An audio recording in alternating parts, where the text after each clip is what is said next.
Parshas Yisro, Tovshin Ayin Tes. Okay, so we're back here on these shores, back on the shores of the United States of America. We were fortunate the past week to do the shir from Yerushalayim, but unfortunately, Mashiach didn't come this week and we weren't able to stay there. Hopefully by next week we'll be back in Yerushalayim. And the Nesivos Shalom talks a lot about, throughout the Svarim of the Nesivos Shalom, how the time of the year and the time and the place that we are brings a very strong influence to a person during that time. And like we know, during the time of Pesach, there's a cherus, there's freedom in the air. And during the time of Sukkot and Emunah and the Yom Noraim, there's different times of the year that has an influence on a person.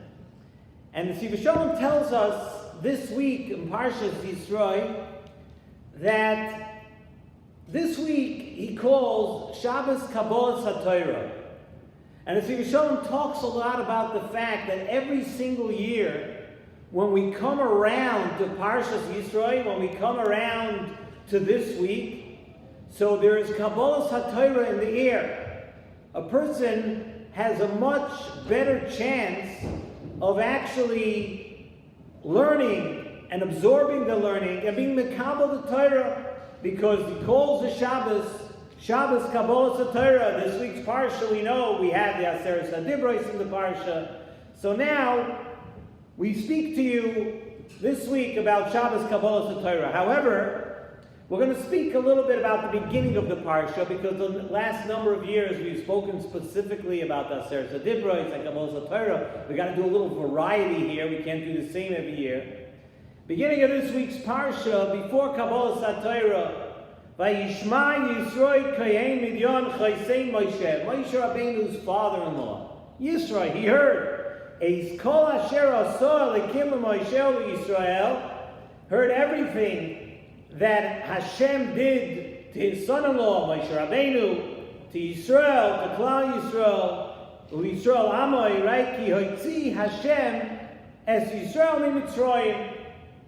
That Hashem, what did Yisrael heard? Yisrael heard that Hashem took Klal Yisrael out of Mitzrayim. And Rashi brings a Mechilta that tells us what is this exactly that Yisrael was hearing. The Pasuk, the Torah, starts off this week's parsha, Vayishma Yisro, that Yisro heard. So Rashi brings the famous Mechilta and says, what did Yisro hear? We answer, Yisro heard about Kriyas Yamsuf and Milchemes Amalek, the war with Amalek and Kriyas Yamsuf. And the Mefarshim tell us that the real stress and point here, because the question we ask, the Mechilta asks, is Ma Shemua Shoma Uba. We all know that Yisrael heard something and he came to join Klal Yisrael. So the question is, Ma Shemua Shoma Uba. And the Mefarshim tell us that the main point of this question is not just what did Yisrael hear, what did Yisrael hear? Because the Torah already tells us what he heard. The Torah tells us in that pasuk, Vayishma Yisrael, what did he hear? Ki hoitzi Hashem es Yisrael miMitzrayim. That Hashem took Klal Yisrael out of Mitzrayim. So we know what Yisrael heard. The stress is, Ma Shmu'a Shoma Uba. What prompted Yisrael?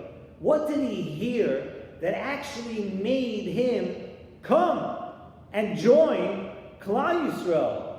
Because, like we said, we know that Yisrael heard about, the Torah tells us that Yisrael heard about Yetzias Mitzrayim. And for that, to be happy about Yetzias Mitzrayim, Yisrael could actually have done that from home. Why can't you just be happy? Yisrael heard that, there was a story in the newspaper for all these years, for over 200 years, every day you pick up the newspaper and there's a story about this nation of Israel that's being held against their will in Mitzrayim, and they're working them hard. So now, today's news was that they got out of Mitzrayim. So why couldn't Yisrael just be happy from his house? You could be happy about that. Why do you have to pick yourself up and come and join Klal Yisro. So we need to analyze the answer to this question that the Mechilta says, Kriyas Yamsuf u'Mechemes Amalek. Something had to be special about those two things that Yisro couldn't be happy from his house. He couldn't just throw a party and say, I'm really happy that they're out of Mitzrayim. Yisro heard about Kriyas Yamsuf and Mechemes Amalek, and he said, I can't stay home. I need to go and join Klal Yisro. And the Nesivos Shalom brings the Divrei Shmuel, Zchus Yagan Aleinu, and he tells us that what really got Yisro over here was when we say that there was Mechemes Amalek and Kriyas Yamsuf. What got Yisro here is that Yisro couldn't believe the fact that after Kriyas Yamsuf, where the whole world shook from Kriyas Yamsuf, everybody heard about it, right? And he couldn't believe that after Kriyas Yamsuf, it was still possible to have a Mechemes Amalek. The entire world, as we said, was taken and shaken by Kriyas Yamsuf. And along comes Amalek, and they're kaifer in the entire thing. And Yisro is thinking to himself, how is that possible? There was such an impression on the world after Kriyas Yamsuf where everybody believed. Everybody saw, and Amalek still went ahead at this point and started a war with Klal Yisrael? How is that possible? And Yisro saw that after Kriyas Yamsuf there was a Mechemes Amalek, and he thought to himself that if Amalek can do that, if Amalek can come and start a war with Klal Yisrael after Kriyas Yamsuf, Yisro thought to himself, you know what? This could happen to me. I could also be the same. So Yisro made a decision right then that the only way not to go down and not to be so cold like Amalek, where nothing makes a difference to you. You saw this Kriyas Yamsuf, you saw it and you're just ignoring it. You're coming in a war to Klal Yisrael. Yisro said the only way is to pick himself up and become a Yehudi. To pick himself up and join Klal Yisrael and come and join Klal Yisrael. And the Mechilta tells us another interesting thing over here. He says, when the Pasuk says, Yisro says, Ata Yodati, now I know, now I understand. You know what the Pasuk means? The Mechilta tells us the Pasuk means that I knew things before. When Yisro said, Ata Yodati, I know now, it doesn't mean that he was blank before. Yisro knew before. And Yisro had already come to the conclusion before, and he had come to the conclusion previously that Avodah Zarah made no sense. Yisro knew that before. And he knew that Avodah Zarah was not for him. To worship gods that don't do anything, Yisro knew that before. And you know, the Medrash tells us that Yisro already knew that, and he tendered his resignation as a priest. He had already resigned from his post. But now, when he says, Ata Yadati, he understood even better. Yisro saw that before he believed that there was HaKadosh Baruch Hu, and every other, quote, God was worthless. Yisro knew that before. But now he saw that there is a higher level of emunah, and that is an emunah where a person believes in Hashem for a different reason. There's one type of emunah where people come to the realization on their own, intellectually, like Yisro was before, where you understand that Hashem is the creator of the world, where Hashem is the creator of everything. However, that emunah is not deep enough. You know why? Because that emunah is based on your intellect. That emunah is based on something that you came to a determination in your mind that this is true. And when something is based on your own intellect, one day you might decide to think something else. So whereas you have emunah and you believe, but it came as a deduction, something where your own intellectual knowledge taught you that. And you know what? Intellectual knowledge changes. One day you might wake up and you might decide something else. The emunah of a yid, says in Nesivos Shalom, is emunah of more clarity. without any questions. One that is animamin be'emuna, not just be'emuna, be'emuna shalema. So by Kriyas Yamsuf, there was very, very strong emuna because everybody saw. They saw what happened in front of them.